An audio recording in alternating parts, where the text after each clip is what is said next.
मित्रांनो, तुम्ही न्यूजमध्ये बघितला असेल 20 रुपये प्लॅन. हा नेमका विषय काय आहे तर ट्राय कंपनीने एक गाईडलाईन दिलेली आहे. त्यात 20 रुपयेपेक्षा कमी आपल्या अकाउंटवर जर बॅलन्स असेल तर आपलं कार्ड 90 दिवसांनी डिॲक्टिवेट होते. म्हणून जिओ, एअरटेल आणि व्ही आय या तिन्ही कंपन्यांनी 20 रुपयेचा एक व्हॅलिडिटी प्लॅन काढलेला आहे. त्याचसोबत BSNLने 20 रुपयाला 180 दिवसाची व्हॅलिडिटी प्लॅन पण काढलेला आहे. आत्ता जे प्लॅन सांगितले व्ही आय, जिओ, एअरटेलचे ते फक्त व्हॅलिडिटी प्लॅन राहतील. त्यातनं आउटगोईंग तुम्हाला भेटणार नाही किंवा इंटरनेट भेटणार नाही. त्यासाठी तुम्हाला 250, 300 किंवा 350, 380 इथपर्यंतचे रिचार्ज करावे लागतील. ह्याला पर्याय म्हणजे तुम्ही वायफाय घेऊ शकता. वायफाय घेतला की घरात जितके डिव्हाइस असतील, मोबाईल, TV किंवा लॅपटॉप, PC, ते सगळे तुम्ही कनेक्ट करू शकताय. BSNLची प्लॅन तुम्ही बघू शकताय.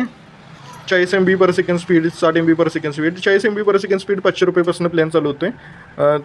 300 MB/s पर्यंत स्पीड आहे त्यांचं. त्यानंतर नुकताच गारगोडीमध्ये जिओ एअर फायबर लॉन्च झालेलं आहे. त्याला 800 फुल HD चॅनल राहतील, 15 OTT राहतील आणि 30 MB/s स्पीड कॉन्स्टंट राहील वायफायला. हे जे प्लॅन तुम्ही बघू शकताय. ह्याला डिव्हाइस फ्री राहील, इन्स्टॉलेशन फ्री राहील. फक्त तुम्ही हे रिचार्जचे तेवढे पैसे द्यावे लागतील. त्यानंतर एअरटेल एक्स्ट्रीम येतं आहे. एअरटेलचं डिव्हाइस जे आहे ते 2500ला बसेल. त्याला 3 महिनेचा रिचार्ज तुम्हाला कंपनीतर्फे वेलकम ऑफरनुसार फ्री भेटतो आहे. त्यानंतर इन्स्टॉलेशनसुद्धा फ्री राहणार आहे. ह्यात 22 OTT येतील. तुम्ही चॅनल बघू शकता. हे फुल HD राहतील. त्यानंतर 40 MB/s कॉन्स्टंट स्पीड राहील.